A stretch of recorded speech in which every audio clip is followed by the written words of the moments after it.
Hi and welcome to the Good Game Ireland podcast. My name's Phil, and as usual, I'm joined with Aaron. Hi. And Cormac. Yay, why do you get to do the intros all the time? He's radio voice and radio face. Fuck off.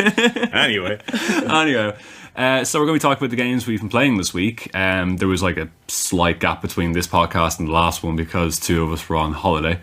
And I was working like non-stop in a bar for 2 weeks, but yeah, sure. There was that too, so apologies on that. But so we're going to talk about the games we were playing the last week. So I think, as usual, we'll start with Aaron. Oh, yeah.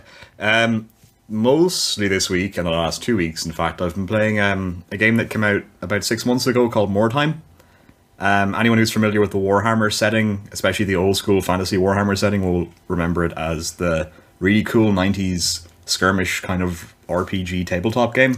Yeah, it was sort of like gangs fighting in the streets of like a broken down city or something. Yeah, we actually touched on it a bit in the Vermintide podcast, because Vermintide has a lot of the same kind of themes and tone as the Mordheim setting. But yeah, this game is kind of different in a lot of respects. Again, has the same kind of aesthetic and the same theme and tone, but it's more like XCOM. It's a kind of a turn-based tactical with RPG elements kind of game. Okay. But it's always in Iron Man mode as well, which is pretty cool. Well, I'll tell you what, since we did Vermintide last time, well, let's start with the setting and how it's similar and how it's different to that game. So again, it's all set in the one city of Mordheim, which is very similar to Ubersreich in Vermintide, in that it's a broken down Imperial Warhammer city. You know, it's decrepit. In Vermintide, it's still like an active city. You know, it just overrun with Skaven overnight. Now, I don't know if it's the same in the game, but like in the old tabletop, the whole thing, wasn't it that like a meteor of Warpstone hit the city? Is it the same? Yeah. It keeps a lot of the elements of the tabletop in that, like the Weirdstone, as it was called in Mordheim, which is the Warpstone that we would be more familiar with, is scattered everywhere. And the game actually, like the entire kind of strategy of the game hinges on Weirdstone as an object in the game. Yeah. So the way the tabletop works, and I'll talk a little bit about that to kind of, you know, lead into the way the game works. The tabletop works by, you know, you go around the map, you pick up Weirdstone, and you try and rout the enemy by reducing their numbers down. Until they flee. Until they flee, or they might pass their test and stick around. And in that respect, the video game works in the same way, where you have Weirdstone and loot and stuff dotted around the map, and you can kind of divide your forces into gathering stuff or trying to fight the enemy off. And it's kind of all, as I said, it has RPG elements, so it's all geared towards consistent campaign play rather than like just once-off kind of skirmishes. So the whole thing is, it's kind of like as you go on, you gear your car, you gear your crew up, and each battle. They level up stats, they get better equipment. They get injuries, they die, that kind of thing. Like, it's really cool. I have one sister of battle with one arm. It's so unforgiving, like, yeah. Yeah, as I said, like it's Iron Man mode all the time. If you're familiar, like with our XCOM thing, I think we talked about Iron Man mode to some degree. Yeah, I think we talked about it. It's like every save overrides the previous. Basically, yeah. There's no saves in this. I mean, there's no scum saves. Like it's constantly saving. You can quit out in the middle of a match, and when you go back in, you're in the middle of the match that you quit out of, exactly on your turn. You can't like reset your campaign. The overarching plot of this game is that there are gangs wandering around this ruined Mordheim, fighting each other and trying to gather Weirdstone. And there's this black market for Weirdstone. You can cash it in for cash, and there's a leader, sort of shadowy overseer behind your gang that demands you produce X amount of Weirdstone every 10 days. And if you miss your payment, they punish you. Oh, so you're like a bunch of like mercenaries on hire kind of a thing. Sort of that kind of way, yeah. There's sort of 3 shadow organizations like that you can trade with, and you can play them off each other, but there's a primary one who will sort of directly punish you, and they're like the main one you have to keep happy. And then there's kind of 2 other ones that you can also trade your Weirdstone in for cash. And you can kind of play the market with them a little bit. Is there any like identity to these, or are they just kind of mysterious? They have names, and each of the 4 kind of major races you play, like their overseer is a completely different person, if that makes sense. But like, say if someone who's like familiar with the Warhammer setting, would it be like any kind of familiar name? No. They're kind of unique to the setting, I think, in that regard. Yeah, they're OC. So I mentioned the 4 races you can pick. Again, if you're familiar with the tabletop, you'll know that there were more than just 4 different sort of armies, Factions, sort I of guess, factions. Yeah. In this, so far, there are mercenaries, which are like the standard human imperial mercenaries, dudes with mohawks and shields and swords. There are the Sisters of Sigmar, who are basically the Sisters of Battle, except with less flamethrowers. There are the Skaven, who are the Skaven from Vermintide. And there are the Cult of the Possessed. And they're sort of like human chaos. Policemen, just human chaos worshippers with the odd mutant and the odd marauder. But mostly just dudes with conical hats, basically. That's how you can tell they're the bad guys. Exactly, yeah. They're all wearing evil hats. It's like you get on your first. It's like your evil now pack. It's like you get your conical hat and your cape, and your 8-pointed star, like pointless monologues for villains. So that's kind of the gist of the game, and the way it works in each mission is you're given a basic scenario. So either you're split up into small groups of 3, or you're all clumped together and you're getting ambushed, or that kind of way, right? So you're placed on the map, or you can manually place yourself in certain points on the map within the parameters of the kind of the map. What's the word I'm looking for? I don't know. Within it has like the story of the map, right? So you're either being ambushed, or you're split up, or you're grouped together. Scenario, yeah. Sorry, the scenario. That's the word I'm looking for. Yeah. And the basic thing is you can pick up Weirdstone into your limited slots your inventory slots on your characters. You can pick up items. You can fight each other, and when you reduce their leadership, each character on the map has like a leadership score. Yeah. And when you reduce their leadership below 40%, they roll a leadership test, and if they fail, they flee and you win. If they pass, they fight to the death. And it can be fucking brutal. So how many people would you like have permission? Like you're saying, you could either be in clumps or all together kind of a thing. So it's like how many people would you have going into each scenario? Generally, at the start, you got about 5 guys thereabouts. The more you level up your warband, the more slots you unlock. You don't have to fill them, and the way the AI is balanced, they will always have the same amount of troops as you. No. As far as I recall, or at least that was the way it used to be. I'm not sure if they've changed that in a patch, but yeah, generally it's sort of like 5 to 7 for like an average match, I guess, thereabouts. And they level up individually, and you equip them individually, and some of them can earn spells, and they kind of get different stats, and you can kind of build them to fill specific roles. And there's different classes to pick from as well at the start. And is there any kind of like, hub around like that? I like to say the way there is like in Darkest Dungeon. The way it kind of works, camp area, sort of what. Yeah, it's sort of like an interactive menu screen where you click on your leader and it brings you to your warband, or you click on the cart and it brings you to the shop.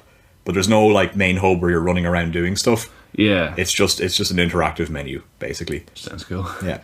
One of the things I noticed, I didn't play much of it. I know I bought it for you, but like, yes, I was excited to play it, but I haven't had time.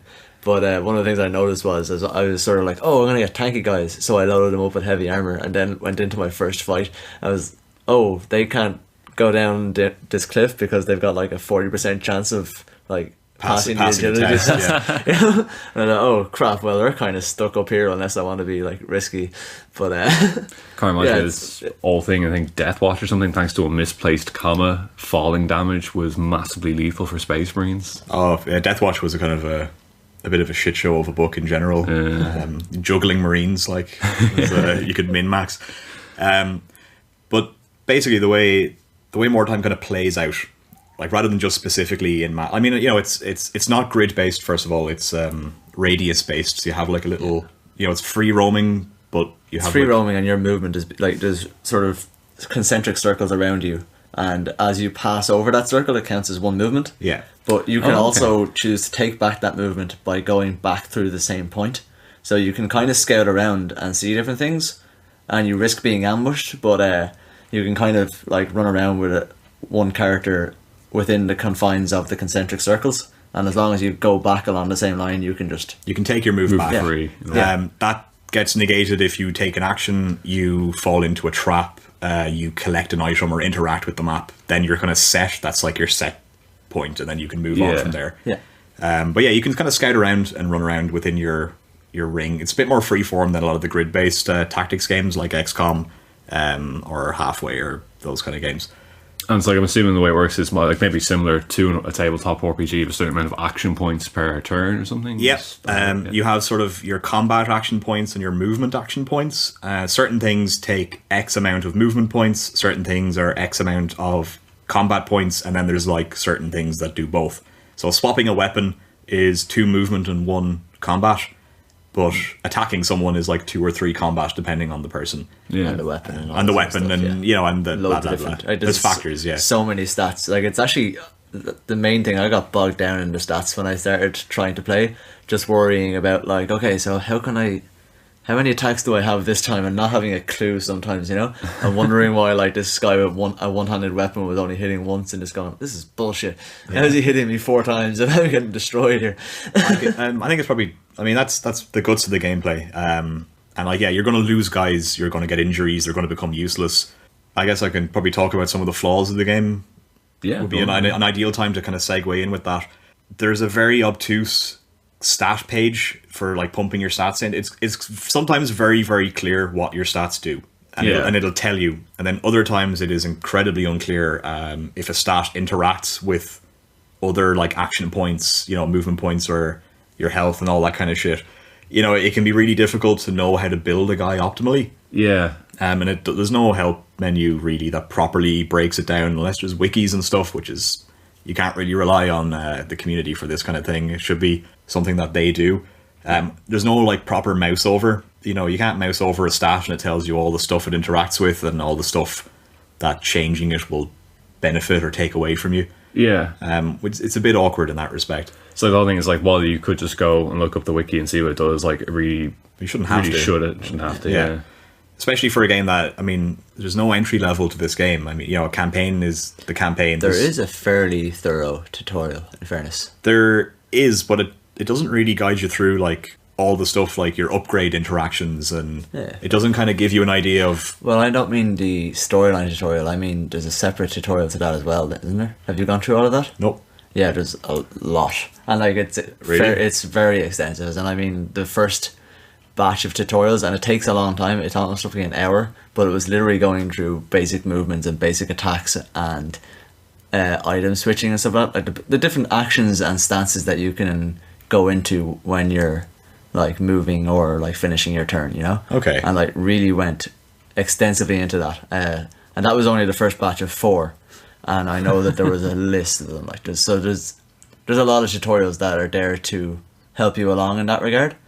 But yeah, I know what you mean. Like, because then it's sort of it's not really intuitive if you just want to, if you prefer to read, for instance, and look up certain items yourself. Yeah, it's not really helpful in that regard, you know. I mean, like, even if you go through a whole tutorial thing, I mean, what are the odds of you remembering everything in your first match? Oh yeah. Without having a mouse over to give you a hand through it, you know, or any kind of like quick reference guide. Anything like That's that. That's the thing. Like even League of Legends has that thing where you just mouse over your queue and it's like, oh, okay, that's what that does. You know? Exactly. Yeah, and that's an obtuse ass game too. Like that's hard to get into, and that has no tutorial really. Well, it's got some pretty obtuse players, but what an acute cutting. That's one of my main. Stop playing the angles corner. That's one of my main kind of criticisms of how the game is laid out. Yeah. Within that, like, of the 4 factions, I've only played 2 of them. I've played Sisters and I've played Cult of the Possessed. And Sisters are kind of easy mode. They're really naturally tanky. They have no range combat. They're all melee, so you don't have to worry about bullshit. Basically, you just run at them and body block them. But playing Cult, I played Cult from the start, and they're hard mode. It's not that they're inherently weaker; it's that they're inherently more fiddly. And the game, again, it doesn't kind of explain this to you when you're going in.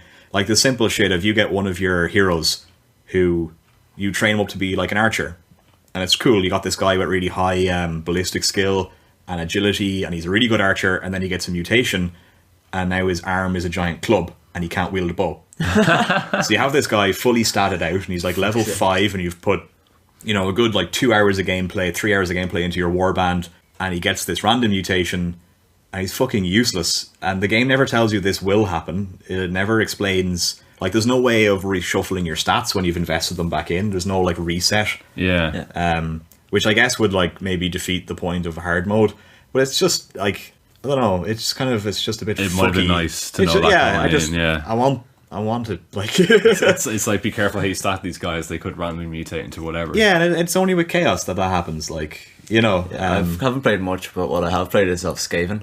And Skaven are like, I should have probably expected it. They're just like fucking glass cannons, you know? Yeah. So that you've got stuff like the Globadier. And it's sort of, it's very easy tactically because like my leader, I think, is an assassin.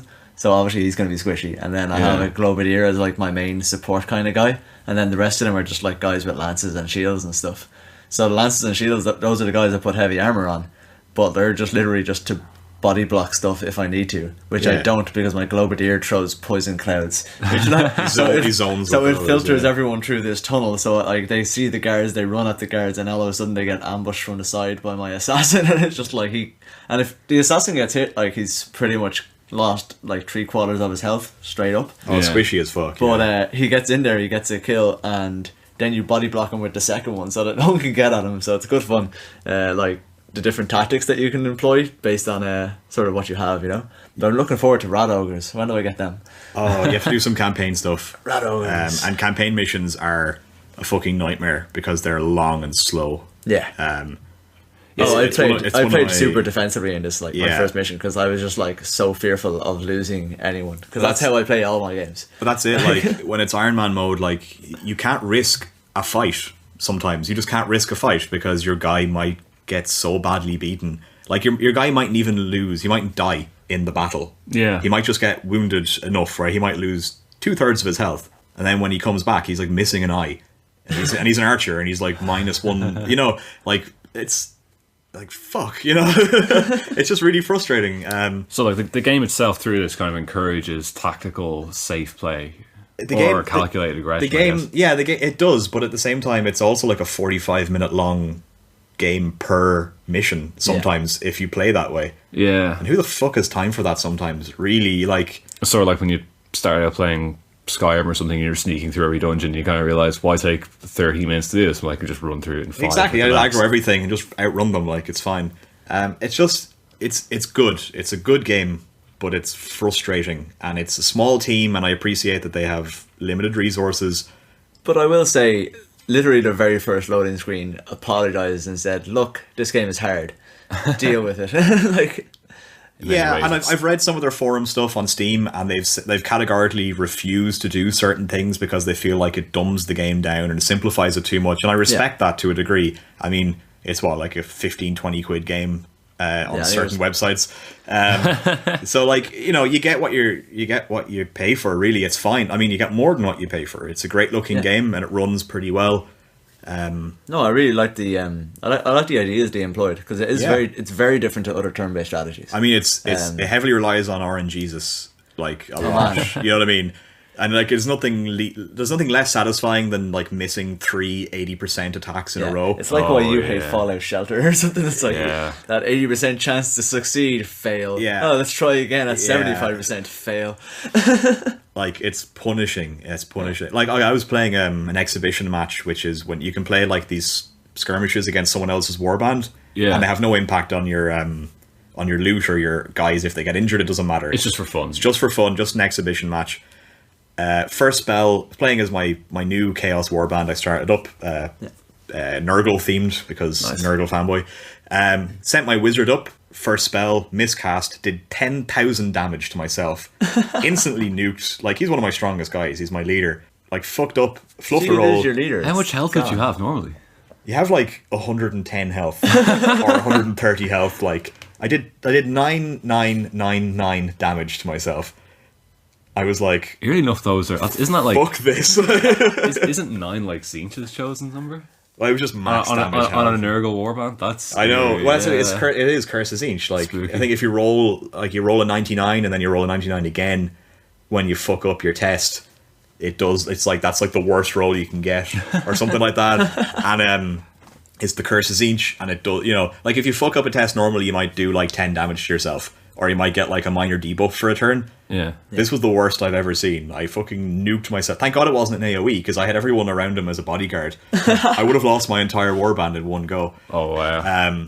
Like the first like it was just before the combat, so it was my second turn. I had spent my first turn running up, and then the opponent ran up, and I was like, all right, cast a spell, buff this guy, do some awesome shit. Bam, gone. Fuck, I've lost. Like, you know, because you bring yourself down to 40% leadership, right? Yeah. But your leader has the highest leadership score, so he factors in the most to it. So all you have to do was kill 2 more guys, and I was just gone. Like, flee immediately. And it was 1 turn of combat. Like, Ouch, that's 1 turn of really- combat, I lost the game. Frustrating as fuck. It was good fun, but it was just fucking hell. It sounds like one of those games that, like, the reason it's fun, like, in a weird way, the reason it's fun is because it's frustrating. Because, like, Yeah. you kind of rip the fun out from it and hold it tight because it's, like, so hard to grasp. In many together. ways, it's the Dark Souls of knew the... It was fucking coming. No, but it's... Yeah, I guess, like, to sum it all up, it's a game with problems that I think that they can work on, and they'll be slow doing it because they're a small team. No, on But that, they on don't that- inhibit the fun factor, I don't find. I think that, like, as in, but the chances of that are so slim. Yeah, oh no, And- sure, yeah. That wasn't what, like, And, I didn't rage if quit it happened because in your, like, fucking, like, in your actual campaign run, you would probably rage. But since it was just an exhibition game, it's obviously like, oh my god. And it kind of yeah. adds to the humor and, like, enjoyment of it, because I didn't even know that could happen. I didn't, and I am so glad it happened in an exhibition game. Yeah, the rather chance than, of, like, yeah. oh, man. Because he would have lost, like, his legs or something and reduced movement, or, you know, it would have been frustrating. I could have died outright, like... Yeah. I literally crippled warband. Absolutely, yeah. I've had some serious, like, injuries in some of my warbands that have absolutely fucked my playthrough to the extent where I've had to just quit the warband and start again. Yeah. I had a previous warband, a Slanesh themed one. I failed a payment to the Weirdstone, you know, overseer who's making me do all this shit. Yeah. Which caused an injury to a guy because he just picked one of my heroes and injured him for 10 days. Then he demanded a payment in 10 days, so I couldn't fight for 10 days with my main guy. So I couldn't gather Weirdstone, so I lost a lot of matches. Oh, fuck. So then I failed my next payment, where he injured another couple of guys out of spite, which meant I failed my next payment, and by the third payment, he just picked a guy and deleted him. Nice. But actually, this sort of, Like, brings me back to, like, this. what the fuck can I do? This is kind of, like, off on a side point, but something I meant to ask earlier. Like, in the campaign play, is there, like, an end goal, or is it just constant play? There's no end goal. The end goal is to eventually have all your guys die in a hard fight, and you start again at a more difficult level. Basically, by, like, buying new recruits and... Oh, do you end with the money, essentially? Like, are your successful warbands, do they start off at a higher level, or are they No, just like... no, as in, like, you just have to buy more guys. Okay. And they could be level 0s because you fucked up Sometimes. and you gotta keep going. You don't give- Except now they're all, like, 12,000 point armies, and you're on, like, you know, 1,000 point army or something, you know, 'cause you have one good leader and a handful of shitters, and yeah, it's... So, like, from the sounds, looks like I give mean, me I haven't 20 played. good men. And If I had 20 good men, I'd fucking mop the floor, like... I wonder who did this. Some good men, I'd say about 20. Sick Game of Thrones reference there for. But anyway, it's like it sounds to me next like you two have played it. I haven't played it, but it sounds like a fun but very challenging game, and like the whole enjoyment seems to be succeeding in the face of adversity rather than just, you know, mindless fun kind of thing. On my sister's playthrough, I have like a 95% victory, so I stopped playing them because I was getting bored, and then I went back to another Chaos one just because they're hard mode. Just, you know, because I mean, fuck it, I wanted a challenge. Like, I'm not saying I'm fucking brilliant and I can face anything. Like, be dissatisfying, just kind of. Yeah, it was just like Yeah. I kind of liked losing my legs and getting blinded, and you know, like it was annoying. And I played two He's lost his matches. legs. He'll be a great archer, though. I was like, Legs were okay. yeah, I'd lose like two guys, and I'd get pissy, and I've wasted 2 hours of my life, and I'd still be kind of satisfied because I still had fun, even though it annoyed me, you know. Like playing Civ 5 on fucking, like... On like super hard mode, Sid Sid Meier. mode or whatever. Yeah. You don't expect to win, but it's if you do, it'd be brilliant. If I take one city, that's a victory for me. So like, survive until the fucking Middle Ages. it's like overall the impression I'm getting is fun. There could be some quality of life changes maybe by the dev. Yeah. But what would your final thoughts on it be? There's plenty of room for expansion. It's the kind of game where if you pick it up nice and cheap, it's worth your time. If you like Warhammer, it's cool. Like to see Mordheim getting a bit of love again. Yeah. If you like your XComs and stuff, it's a nice kind of variation on it. If you're an old school tabletop player from back in 1996 or whatever the fuck Mordheim was released, it's not the same game, but it's a similar enough kind of game, in a digital format, that I think you'll like it as well. That's the thing. I've never actually played tabletops, but like I've really wanted to get into it, even though like I think I bought models once, but then everyone wasn't playing. Like I think it was War Machine at the time. Yeah. But kind of then no one was playing it, and I was like, well, now I've got these models. But for me, like it's actually a very interesting sort of gateway into Warhammer, especially with between this and the Vermintide. Like it's kind of, even though I didn't know anything, you guys know obviously a lot more about the lore and everything. As in, I just find it really interesting from the gameplay point of view, and it kind of makes me want to play tabletops, even though I don't want to invest that much money into it. It's like, yeah. So you're gonna pick up the Warhammer Total War game when it comes out, then. Yeah. No, but that's the thing. Like my last big like lore heavy game was World of Warcraft, and like since I stopped playing that, I've kind of been hankering for a bit of like deepest lore sort of stuff, So I used to go onto like the wiki sort of pages and just read and read and read. But sure. I suppose I have to wrap it up there. Could we just pause out there? Yeah, pause. Sorry about that. We had to pause for a second because someone was knocking at the front door. But you were saying, Cormac? No, yeah. Just to finish my point, is in like all these Warhammer games, the lore in them is just like is as extensive, if not more so, than World of Warcraft. And I used to just spend so long reading them that I kind of really want to start going through all the different wikis of Warhammer, even if I don't play the tabletops, because I think their ideas are pretty cool the way they run them. So. And you guys know a lot more about Warpstone than I do. I'm just like, that guy has cool daggers. So I like glows in the dark, so it must be good. It's a lightsaber dagger. So overall, Aaron, you would say? Would play with the caveat of it's frustrating. If you don't like frustrating games, it's not worth your while. But if you don't mind suffering through it, yeah, give it a go. Overall. Yeah. Recommend, on the caveat that if you like games. Yeah, if you like games, then. If you like games where, the fun comes from the adversity. Yeah. 35k out of 40k. 35k. There's a fine vintage. So I guess move on to me next, and this is going to be more of a kind of first impressions thing, but I've been playing Twilight Princess HD on the Wii U TM. And I never played Twilight Princess when it came out at the time because, at all. Because it came out on the Wii, and I didn't want to get one of those. And the Cube. It did come out on the GameCube, but it came out like a month after. And because it came out a month after the Wii had been released, like it was kind of just. And by that time, like fuck Nintendo. Yeah, like most retailers, well here anyway, weren't interested in having the GameCube version because it was like it's an outdated console. Why would you bother? And I think the I GameCube saw had been dying for like a year at that stage, I think. Yeah, and I think I saw it like once in Smiths or something, but it was like 60 quid, and I didn't have it at the time. By the time I came back round to it, like it was gone. So. And I definitely did not want to play it with the motion controls, so I was like, whatever, forget it. And then for a while I was staring at the GameCube version down the rage, fucking 80, 90 quid on the wall, kind of going, one day. Worth. But then, the HD edition was coming out, so I was like... 12 years later. Yeah, 12 years later. It's like finally time to play it. So I've sat down, I've played the first couple of hours. And I have to say, like, initially, I was kind of getting mildly frustrated at it just because the start seemed really slow to me, like really slow. I was getting like Final Fantasy X flashbacks. From what I remember, yeah, because you're kind of...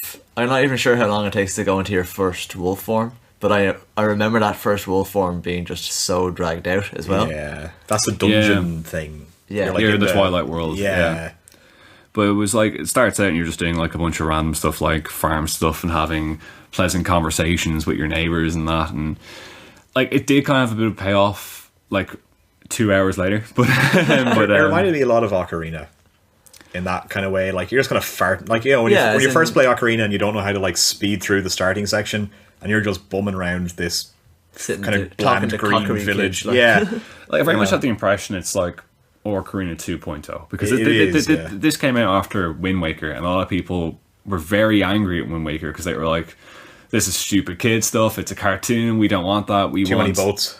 Yeah, we want a gritty grown up Zelda, like in the same vein as like Ocarina." And it almost seemed like Nintendo just took Ocarina and said, "Okay, they want like a darker, more serious version of this," and that seems to be what it is so far to me. Anyway, like there's a lot more kind of like, you know, darkness to the world, you know, fucking forgive the thing with Twilight, yeah. That is like, literally the point of the game. It's a lot darker than but there's the a lot, original. there's a lot more talk of like directly killing enemies and stuff rather than Sure, because yeah. it's like I don't think it's ever really said in previous things. Like you just fight them and then they explode and they disappear in a puff of smoke. But in this, it's like you've got like moves like Ganon killing fainted. blow.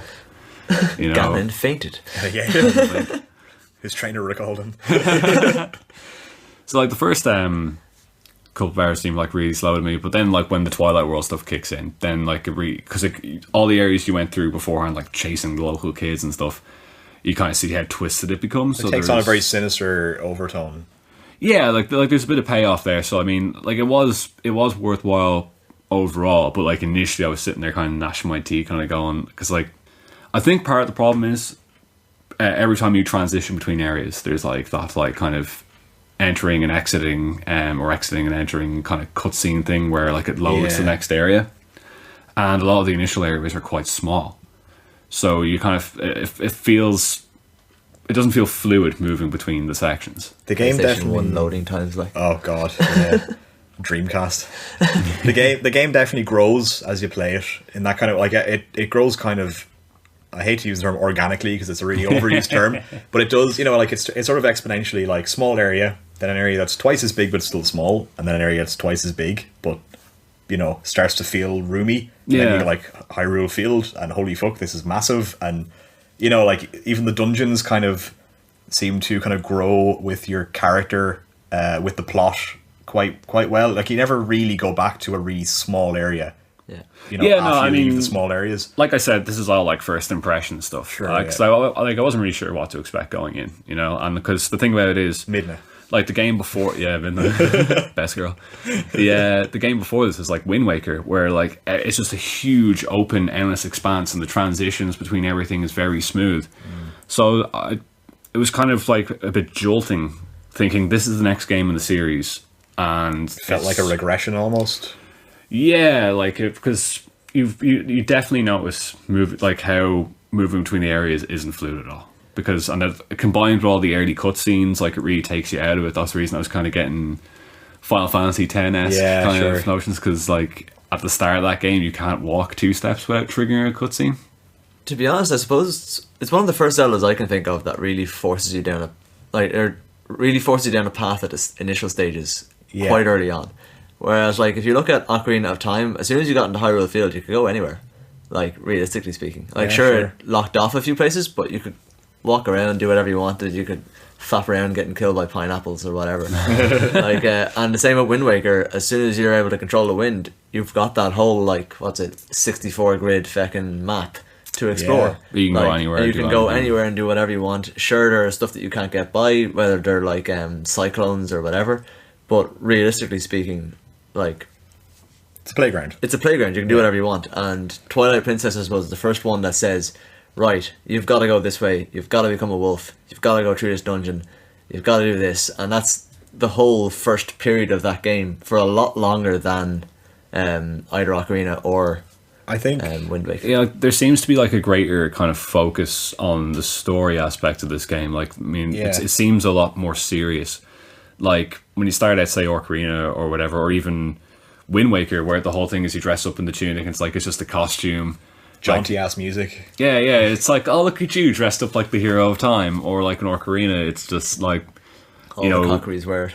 Yeah, and it's just like, okay, well, the Deku trees died, so you better just go warn the princess, and then it all spills out from there. Yeah, you get caught up in something. Yeah, like in Wind Waker, it's like you're trying to rescue your sister, and that kind of spills out into everything else. Whereas like this, it's very much from the start. You are the hero. You are the hero. Yeah. You have to grow into it. Like even in the early stages, when you're doing stuff like summoning eagles using bits of grass and stuff, you can see the Triforce in the back of his hand. Yeah, which I thought was really that was interesting. cool. Yeah. I think like the game has a lot of mechanics that it needs to introduce, and it probably did spend a little bit too long on boring semi-obtuse puzzles introducing them to you. But at the same time, I think it's sort of necessary in a way because it's so narrative focused for developing a tone for the world, so that I can then subvert it with the whole Twilight plot.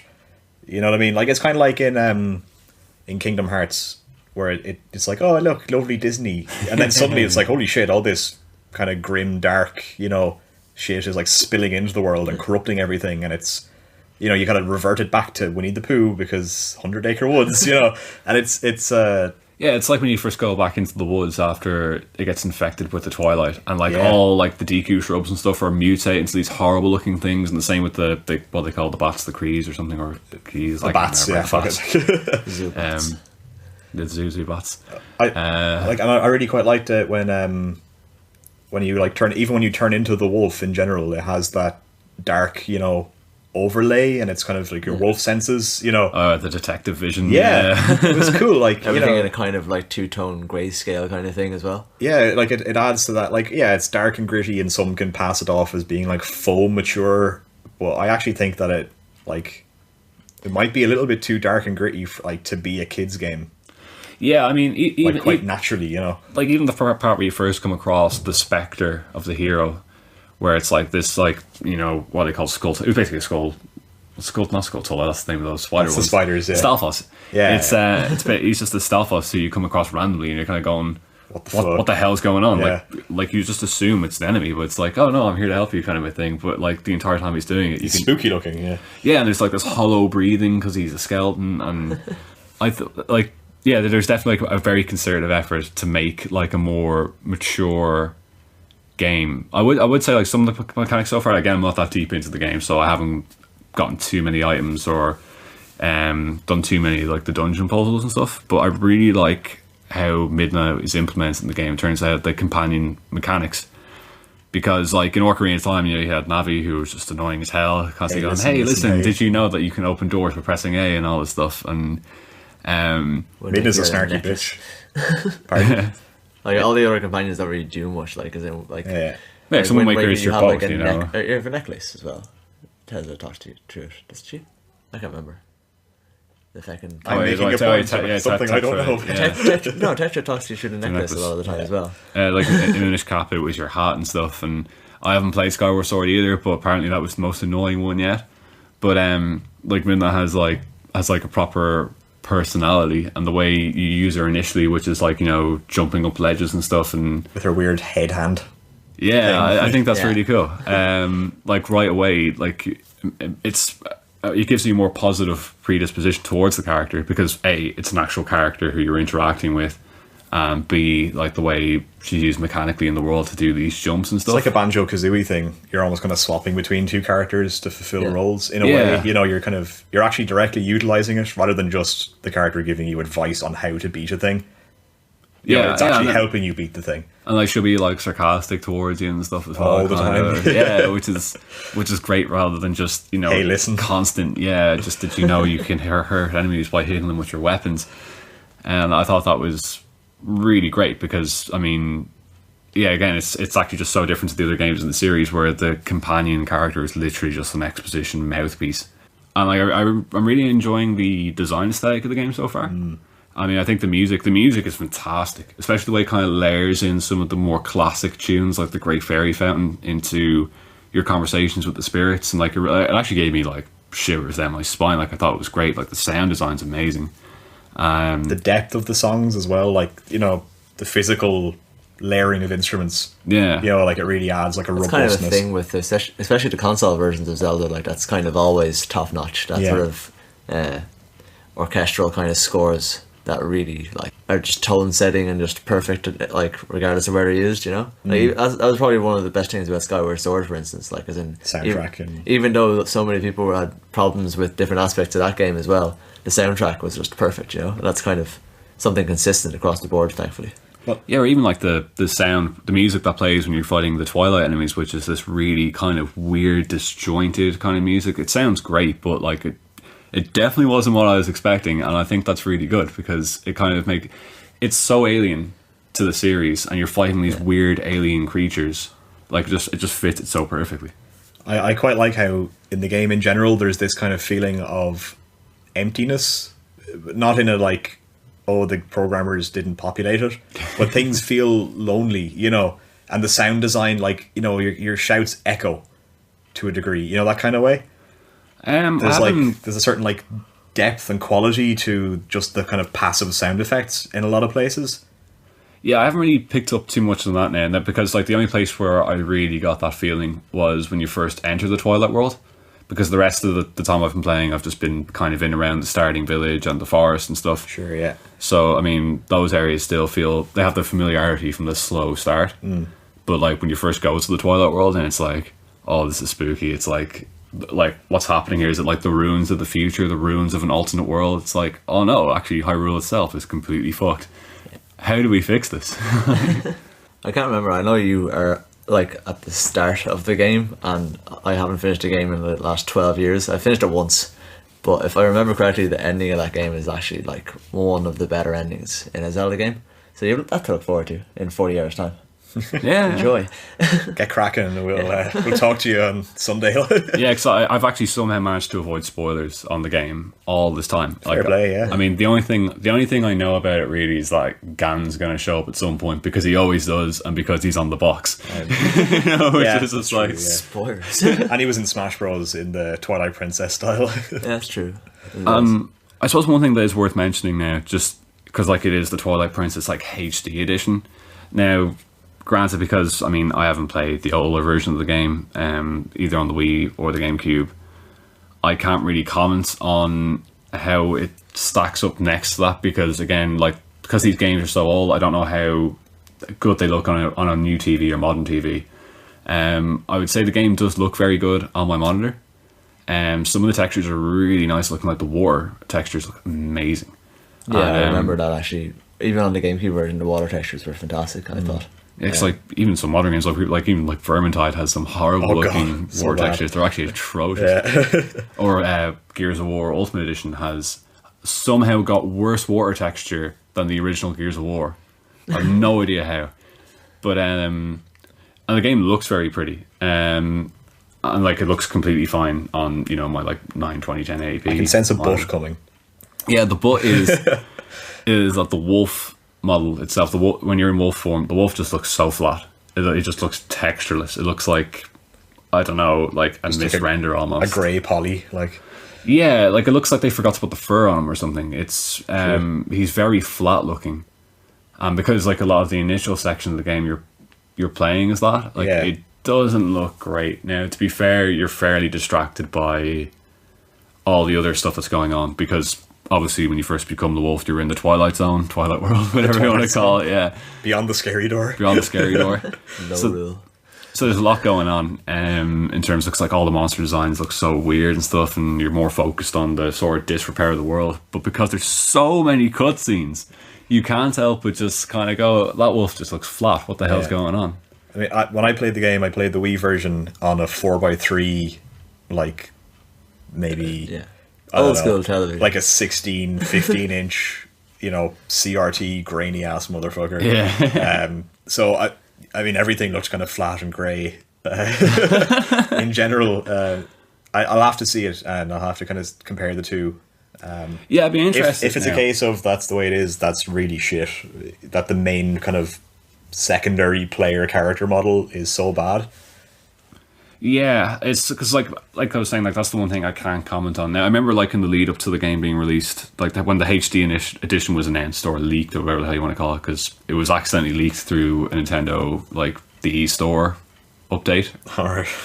And people were kind of going like, oh, this doesn't look that much different to the old one and stuff. But like, I imagine because like the 1080p scaling, it looks a hell of a lot better on a big TV than the old one would. Sure, yeah. I would imagine so, yeah.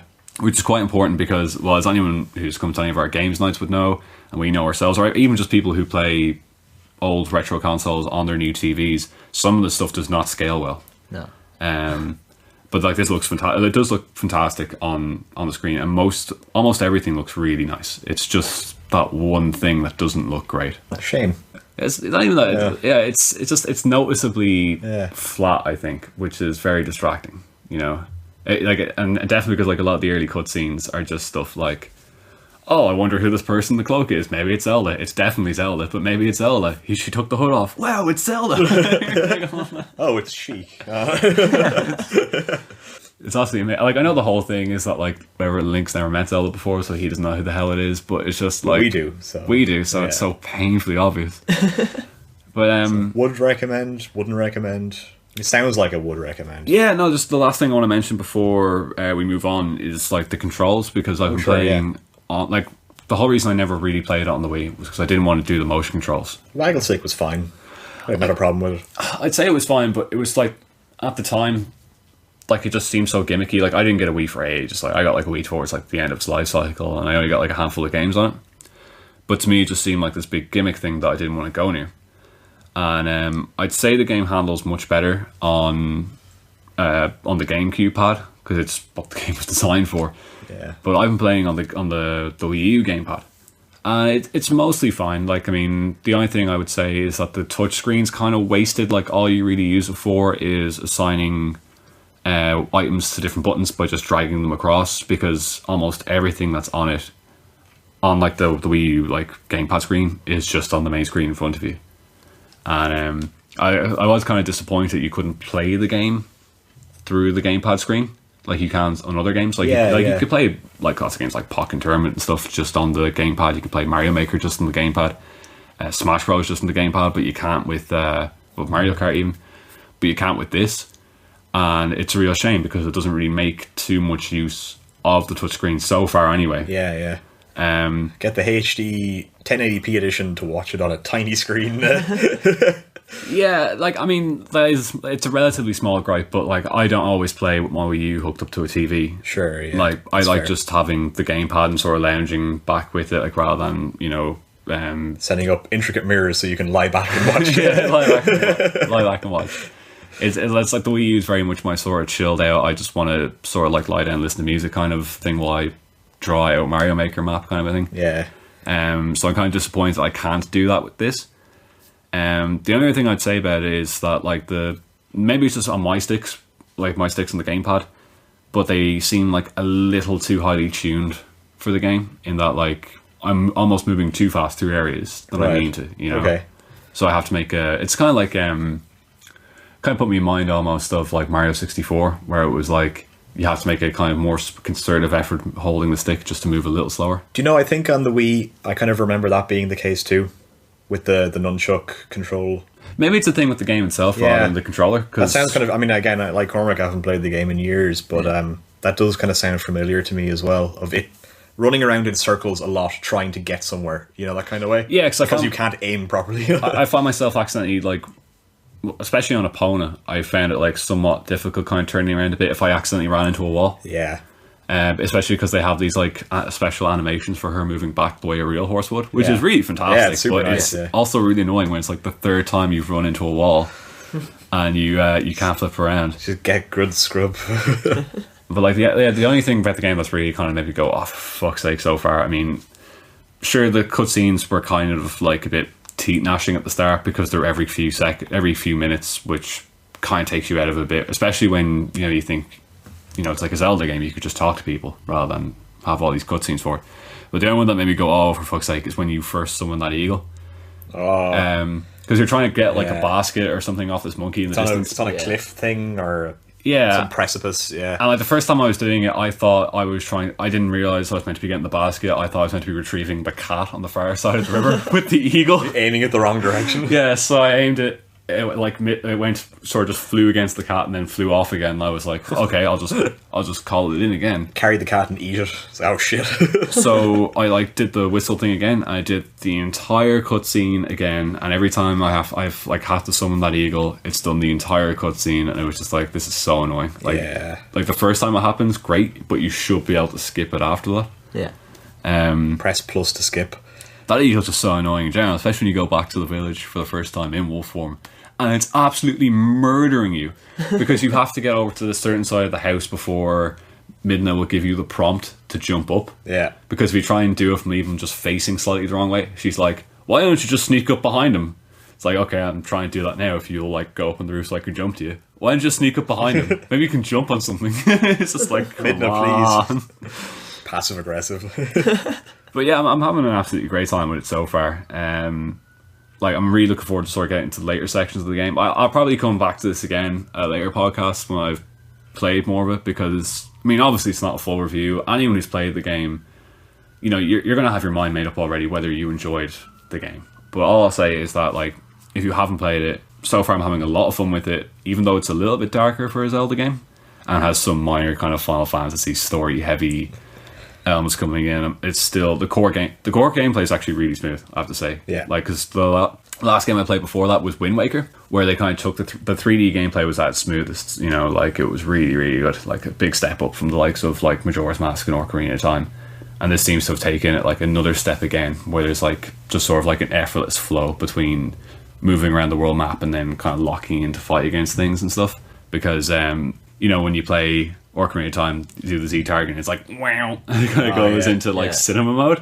Yeah, with the weird black bands and stuff. Yeah, like I get it. At the time, it was like, this is one of the first 3D games we've done. People don't know how to fight in this kind of environment. Don't know how to play a game in this kind of environment. So this is how we're gonna flow between world exploring and combat.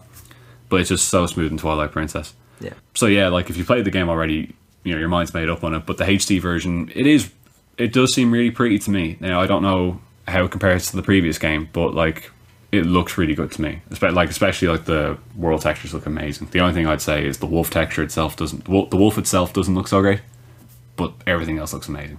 So if I already own this on the Wii, is it worth spending 60 quid buying it again just to play it in 1080p? If you get the amiibo. Yeah, I was about to say now, because I have the amiibo thing. I haven't. It's a really pretty amiibo, actually. Is the wolf texture good on the amiibo? Yeah, the amiibo looks quite nice. Okay. Saving grace. Yeah, soundtrack as well. It adds like you get a CD. Nice. It adds CD. Yeah, I know. Give me my USB stick with songs on it, please. Like, in a CD case, that'd be nice. Or even like, I think more people have vinyl players now than they do have CD Almost players. certainly.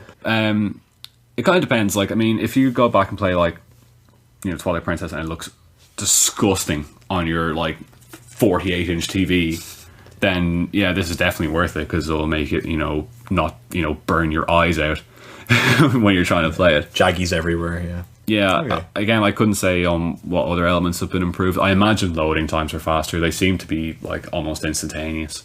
And like the amiibo does add like an extra dungeon, I think, into the game. Oh, does it?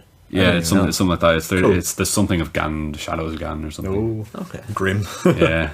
Foreboding. So yeah, I'm having a lot of fun with it, and you know, so far it's like I'm saying, if you enjoyed Twilight Princess and you want to get it, I'm just going in circles now. It's good. It's good. Good, okay. I will say, I suppose, from the other aspect, as in, I did play it 12 years ago, and I actually have been meaning to get around to it again, but like, it would be interesting, after having played the Wii version, to play it on the Wii U, because obviously the whole map, like, I'm not sure if people know this, but for the Wii version, they mirrored the GameCube version to make Link right-handed, and rather than just make Link right-handed, they mirrored the whole game, so all the dungeons, all the maps are actually reversed. So it would be interesting to go play the Wii U version and then have it back the way it was originally in the GameCube version. And on top of that, from what I remember, it is a really wide landscape. Like, kind of, I know people complain about Wind Waker being too big, so it's a lot bigger than, say, Majora's Mask or Ocarina of Time in terms of the map and the scale of it. Yeah. But it's a lot, I suppose, more fluid to travel around, and it does have Wind Waker's kind of teleporty hubs, if I remember. I think so, anyway. Don't quote me on this. Well, like Majora's quoted. Mask. Yeah. But Majora's Mask. Like, I think, all games yeah, have teleporting. That's the thing, teleporting. All games have teleporting. All games have Every single one. teleporting. Like, fucking, if League of Legends has teleporting. No, yeah, but like, I think it's a big, large scale, but it's definitely drawn in from what Wind Waker was, which was a bit too much for people at the time, you know? And I know even the Wii U version of Wind Waker, they changed down the scale and made you they made you travel faster in the boat, so that the travel times were a lot shorter. I think the whole thing with Wind Waker really was just that because it was just like this expanse of ocean, and there wasn't a whole lot going on in massive chunks of it, and especially during that one section where you have to collect like 15 shards of the Triforce or something. I think they cut it down to like 3 or something. I think they decimated in the Wii U that whole version part. because yeah, that was just really annoying. You're just going so I picked up Twilight Princess as well with the amiibo and the soundtrack, but yeah, definitely looking forward to taking another crack at it. Yeah. So Well, actually, I'd say that now. Like, you've got the Wii version or whatever. I'd say if you sit down and have a quick look at that before booting up the HD version, Yeah. and then we can come back to this in a later podcast when, you know, I've had more time to actually play it as someone who's never played it before, and then kind of give a more thorough impression of the game. You can fight to the death Yeah. over opinions and stuff. Yeah. Yeah. For Aaron's amusement. 2 men enter, 1 man leaves. We got Tina Turner. Welcome to the Twilight Dome. I think that finishes our segue to kind of Zelda wrap up there, does it? So my game Seamless. seamless. There's a natural end to the conversation. So the game I've been playing is, I suppose, vastly different to turn-based to your games, because like obviously they're big like console games. Obviously yours is a indie sort of Warhammer game that's On Steam. Small studio. small studio. Yeah. Let's call it, yeah, not indie, not made by one person. No. One angry man. Yeah. So I kind of got, I think I seem to be the mobile game player there at this stage. It's like I love my Facebook games. Me and Phil both cracked our phone screens, you see. Yeah. So moving away from my previous podcast on Pocket Mortys, which was cushy and good to play on the bus, I've been playing. I saw hilariously someone else playing this on the bus when I was like really bored, and I was like, "Oh man, what the hell is that?" And the game is SimCity BuildIt, which is kind of like it's one of those kind of slow, like it's a world building game. It's SimCity. It's SimCity Lite, I suppose. It's very simple to get into. See our City Skylines podcast for more information on SimCity. Yeah. It's SimCity Lite, also known as City Skylines Lite. And so it's really warped back, kind of. You're given like a square area, same as SimCity, and you start off. You're only able to build residential districts, and it introduces more elements, and it's kind of gated in a sort of like, as you go up in levels, more things become accessible. So you build a certain amount of residential buildings, and maybe like a first factory and like a place to supply power, and that's pretty much all you can do at the start. And there's like the factories can build stuff, so you can build like steel girders, and that's all you can build.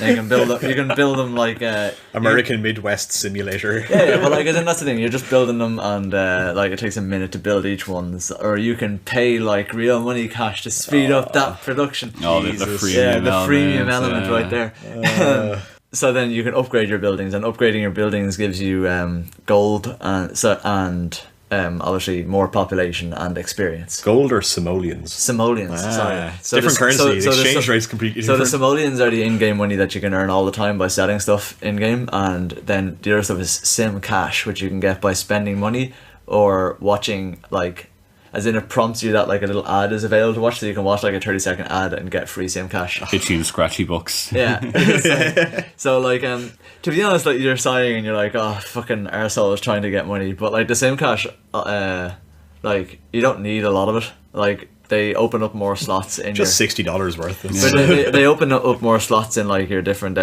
construction kind of buildings, but they're in no way necessary. Like it speeds up the development of your city. Right. That sort of shit, you know. Anyone who watches TV should be well used to watching ads, like, as well. Yeah, as in, like, I fucking like. That's the thing. Like, it's a freemium game that, like, sure, the steel girders take like a minute to build, but some of the items take like 30 minutes to build. So like, what's clicking on an ad, walking away for 30 seconds, and coming back and getting your free sim cash? Like, you know. Yeah. I've actually been kind of enjoying it, just because like, I don't know, for no reason. It's something to like take the boredom away a little bit. It's like when we were in Bath, like every other second, if we left Cormac idle for like 2 minutes, I needed to check my city. He'd like whip his phone out and just be on it and be like, okay. Check my city. I needed to produce more stuff. It's all the right kinds of tedious. Yeah. Yeah. I know those kinds of games. Yeah. Well, I'm just thinking, like, would that not be very frustrating, kind of thinking, oh, I have to wait like 30 minutes for something to build? Like, that's how the game works, though. That's how it's like Facebook games. Like, it's zero thought process. Just like you will progress by spending time in it, and that's the kind of, or real money if you don't have time. Yeah, and that's the thing. Like, say you can't supply water to something, what that does is it just makes one of your buildings not have residents in it. It'll be abandoned, for instance. You know. But there's no, like, you're not losing money. Like, you're not spending money for, like, tax or for supplying water or anything like that the same way you would in SimCity. There's no complexity to it. There's no, like, hourly income. It's just, like, you earn money by producing stuff or by upgrading buildings. You don't lose money unless you're buying something. you know. So it's like it's super simplistic and kind of, and that's the thing. Like I don't know. I think it must be only me when I think when I'm talking to you guys, but when I'm on like public transport or anything, I get really bored, and sometimes I'm not really. I forget my book or something, and I want to do something. So I look out the window. Huh? Well, yeah, that's why I sit on the upstairs of the bus and I listen to the conversations at the back where oh jeez, no one knows I'm smoking the drugs back here. Fucking deadly buzz. Like, I'll see the usual spot. The guards won't know we're on Miller Street, you know. It's like cans of Dutch at 11:30 in the morning. You know? Yeah, as in like so when I'm listening to them, I kind of need to like be distracted by something else so that they don't try to stare at me. So why not SimCity BuildIt? So you're saying is that this game has prevented people from getting into fights with you? Yes. Wow. I think people are intimidated by my HTC phone. That's some shilling right there.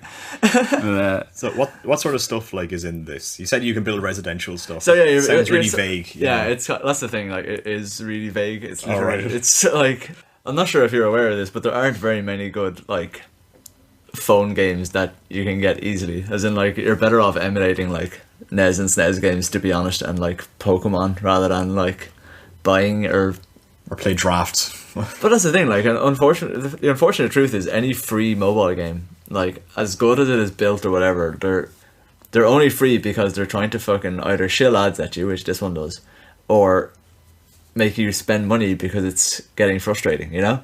Riot's Blitzcrank Poro game Yeah? had no ads and no in-game currency, but it was also only a limited, like free limited release. No, yeah, I know, yeah. So I've been like, it takes up massive space on my phone, and I won't delete it just in case I might want to play it. It's kind of like Again. like PT, where it was like, Yeah, But this is a really great horror game. Oh no, Konami's renewed it from the store. Does the Play Store not work that if you delete something, it's just saved to your account anyway, though? I don't know. I'm afraid to find out. Okay, So don't. it's just on my phone from now on. Yeah, I don't know about that, but I think with PT, and I couldn't say 100% on this, but I think if you deleted it off your console, you can't re-download it. Yeah, Okay. sorry. Yeah, like I suppose this. I chose this game kind of on the fly because we spent like half an hour talking about Mordheim.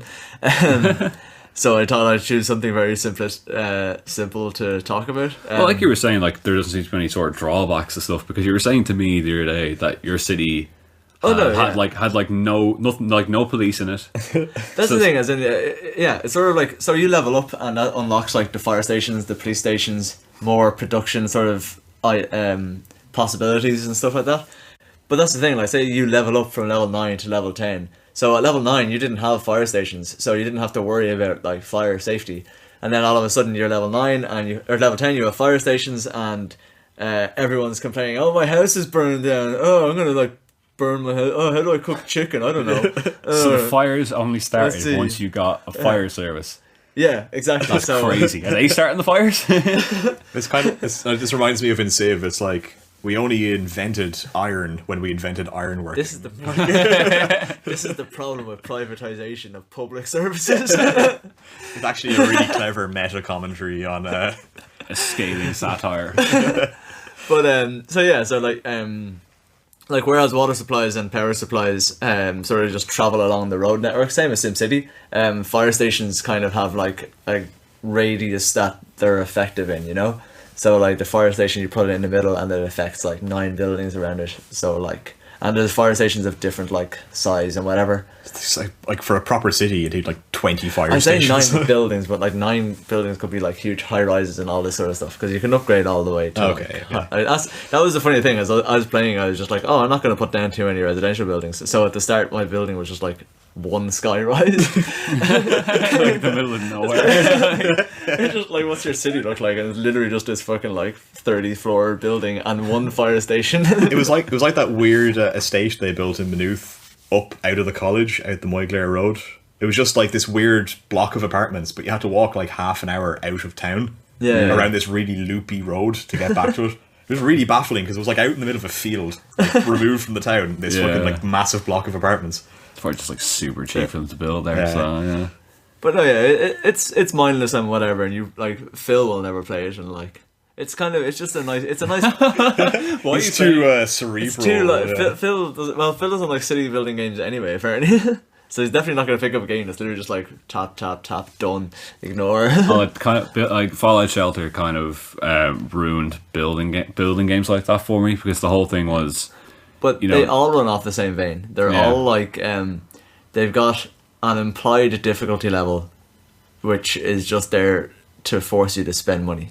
Like Fallout Shelter, like no matter how good you do, there's always a state where like, oh, everyone's irradiated. You gotta get like 20,000 of those fucking radaways. Yeah. You know? like, it's like either suddenly, what's it like, the rad roaches? Yeah. Oh my god. Yeah, either they just randomly burst out of some hole in the floor, like Kill everyone. Yeah, kill everyone, or a bunch of raiders show up and like basically wreck one room and leave. Or you'll try to rush your room to kind of get resources because everyone's like starving to death despite you having like 3 diners. And all of a sudden you start a fire. Yeah, it's like 80% chance to succeed. Oh, you set your place on fire. Don't worry, you've got a 75% chance to succeed now. Oh, the place got set on fire. You have a 70% chance to succeed. It's still on fire.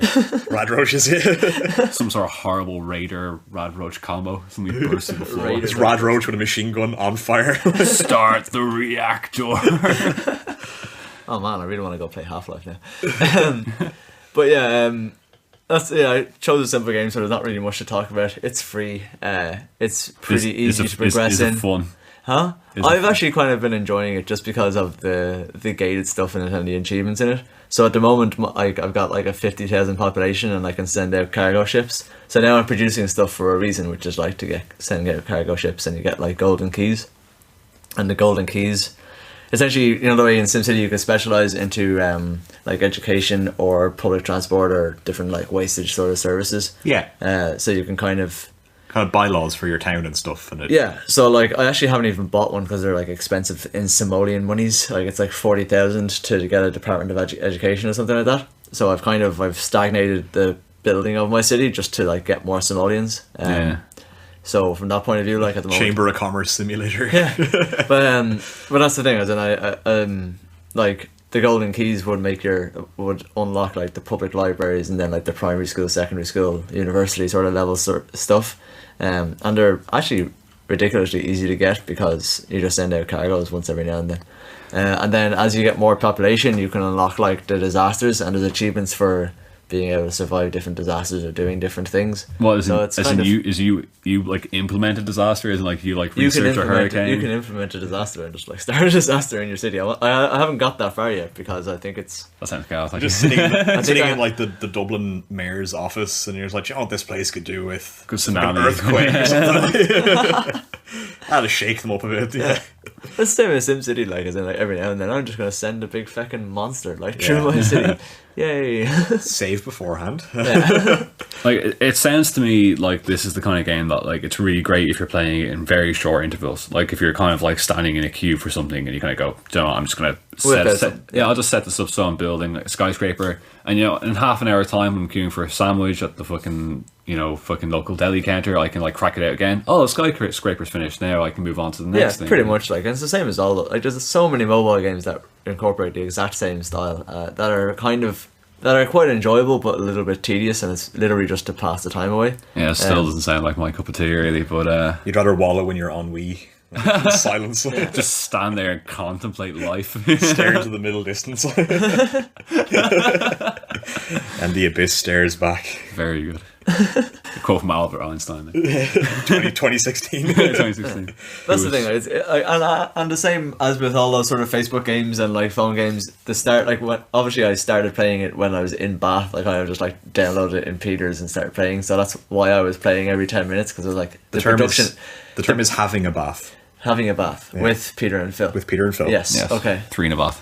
There are pictures of that, actually. We were all in Bath. Yeah. In a bath. Yeah, so like I actually completely forgot my point now. Sorry.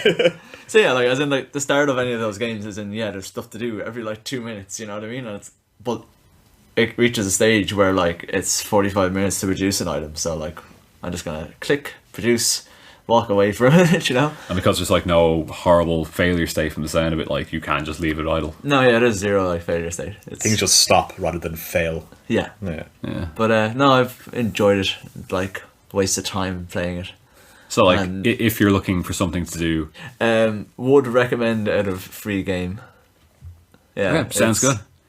So yeah, I think we'll call it a day there. It's like, well, this has been the Good Game Ireland podcast, and thank you for listening to anyone who still is. Oh, God. If you like the video, throw a like down. If you didn't, throw a dislike. If you are based in the Dublin region, please check out our Facebook, which will be in the description below, to see about our monthly gaming events. Yeah. And we'll hopefully see you in the next podcast. Bye. Bye.